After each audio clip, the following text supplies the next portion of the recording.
அனைவருக்கும் வணக்கம். இன்னைக்கு ப்ரீமோ கட் அனலைஸ்ல எந்த ஸ்ட்ரைக் எந்த விலைக்கு எபோ ஆர் பிலோ சஸ்டெயின் ஆனா மார்க்கெட் என்ன டைரக்ஷன் இருக்குத பார்க்கலாம். அதுக்கு முன்னாடி இன்னைக்கு நிஃப்டி எக்ஸ்பைரி டேல நம்ம ஸ்டூடெண்ட்ஸ் இவங்க படிச்சவங்களுக்கு தெரியும் 0 to euro கால் அப்ளை பண்ணுவீங்க.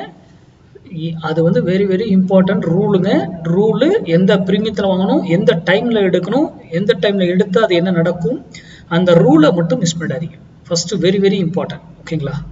ஏன்னா 0 to euro கால் ஜீரோன்னு தெரிஞ்சு ஒரு ட்ரேட் பண்ணக்கூடாதுன்னு நினைக்கிறோம்னா, அப்படி இருந்தும் அந்த கால் எல்லாருமே ஏன் கேட்குறாங்க, அது ஒவ்வொரு வாரமும் நமது எத்தனை மல்டிபிள் ஆகுதுங்கிறது உங்களுக்கு தெரியும். இருந்தாலும் ஜீரோன்னு தெரிஞ்சு ஒரு தொழில் யாராவது முதலீடு பண்ணுவாங்களா? பண்ணக்கூடாது இல்லையா? அப்போ அதில் ரிஸ்க் இருக்கு. அப்போ அந்த ரூல் மட்டும்தான் உங்களை அந்த ரிஸ்க்ல இருந்து காப்பாற்றும். ஓகேங்களா? சரி, இன்னைக்கு 26,000 புட்டு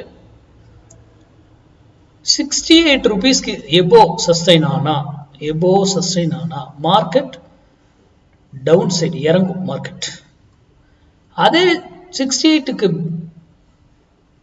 பிலோ சஸ்டைன் ஆனா மார்க்கெட் ஏறுவதற்கு ட்ரை பண்ணும். நான் என்ன சொல்றேன், மார்க்கெட் நிஃப்டி 50 ஏற்ற இறக்கத்தை மட்டும்தான் நான் குறிப்பிடுறேன். இந்த ஸ்ட்ரைக் ஏறும் இறங்கும் அப்படின்னு நான் சொல்லவே கிடையாது.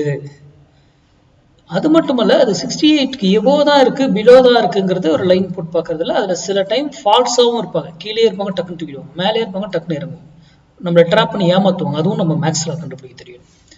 அது மட்டும் இல்ல, இது இங்கிருந்து ஒரு விலைக்கு போனா அங்க திரும்பி ஆகணும், அவர் எதர் அதே டைரக்ஷன் அங்க செட்டில் ரூல். அதே போல கீழே வந்தாலும் ஒரு விலையில இருந்து திரும்பணும், அதே டைரக்ஷன் போகலாம்.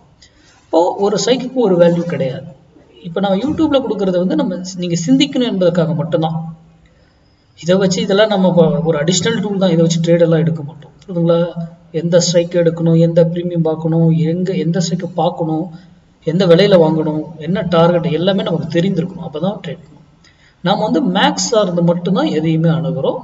நம்ம என்ன நியூஸ் எந்த பிரைஸ் பேட்டர் எதுவுமே பார்க்கல, என்னன்னே தெரியாது.